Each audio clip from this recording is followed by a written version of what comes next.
Ukiona mwanaume ambaye haogopi chochote na haogopi yoyote, kimbia. Huyo ni zaidi ya shetani, ni mbaya. Na hata mkiwa ibadani ni mume wako, lazima uangalie amekaa wapi. Kama uone anainua mikono yake kumwabudu Mungu, yuko tu hivi, huyo mtu ni hatari sana. Awe mchungaji, awe nani, huyo mtu ni noma. Ukiona mume wako inua mikono yake na msifu Mungu, anaweza kupiga magoti yake na machozi yanamtoka, ujue hawezi kukutendea baya, sio kwa sababu anakuogopa. Akuogopi, anamuogopa Mungu. Ndio maana akutendea, ni kwa sababu anamuogopa nani? Ukapata ni jitu aliyogopi Mungu. Oho, dada, hii dunia sio ya kweli.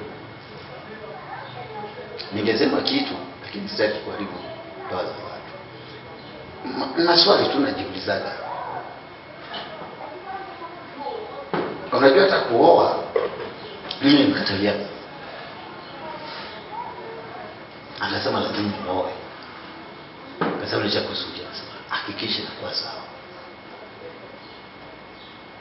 Kwa sababu nilisoma neno lake nikajua kuoa kufai. Lakini kuoa pia inafaa sana kuliko kuto kuoa. Umeelewa? Mungu mwenyewe akasema ole wake aliye peke yake, amelaaniwa aliye peke yake. Na hata Adamu alikuwa sio vyema akiwa peke yake.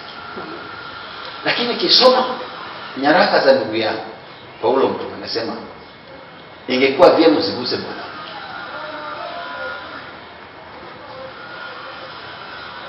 Umpende tu Yesu pekee.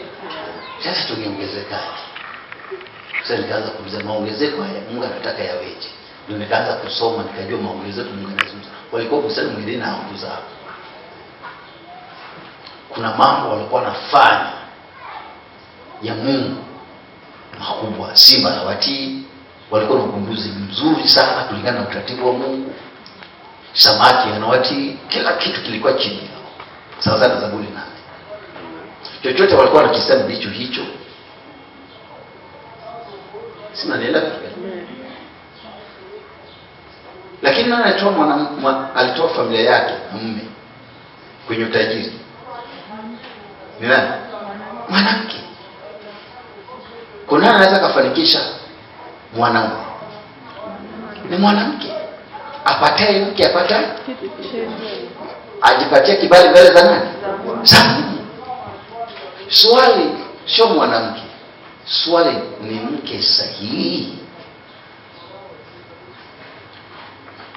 Hebu nisome kwa Korintho wa kwanza 7:27-28. Nataka kusikiliza tu. Si mnielewa? Kwa sababu mumewe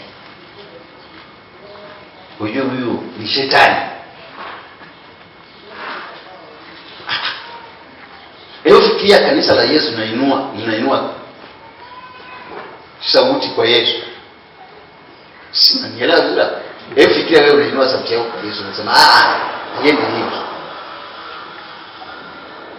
Unajua, si unakumbuka katika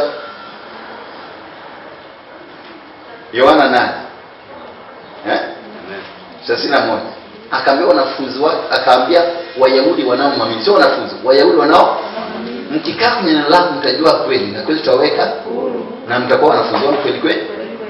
Wakaanza ubishi. Akasema nyinyi ni wa shetani. Unaweza kumwamini Yesu lakini ni wa shetani. Kisha hawa ni wa shetani lakini wananiamini. Hata shetani anamwamini Yesu. Maana ukitaja jina la Yesu anapiga nini? Goti. Kila goti linapiga. Sasa muulize jina yako. Alioa au aliolewa ilikuwaje? Ongeni dakika 2-3.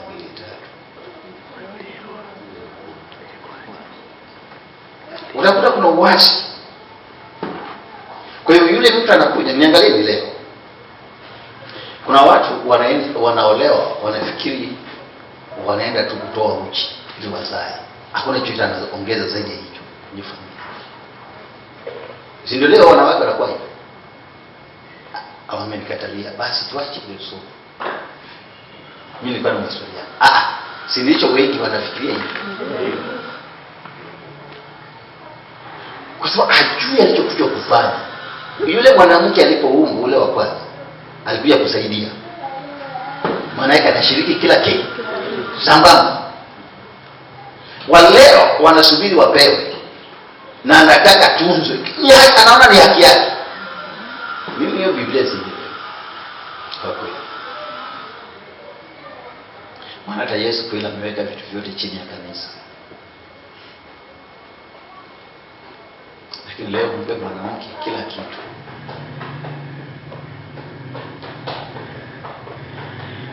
Nilikuwa nasoma Biblia nikapata shida. Na siku ya Jumatatu nilikuwa nasoma Biblia.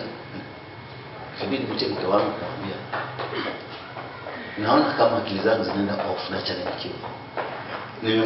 Nimesema niondoke hapa, akaniambia nikae kidogo. Kuna kitu nisielewi.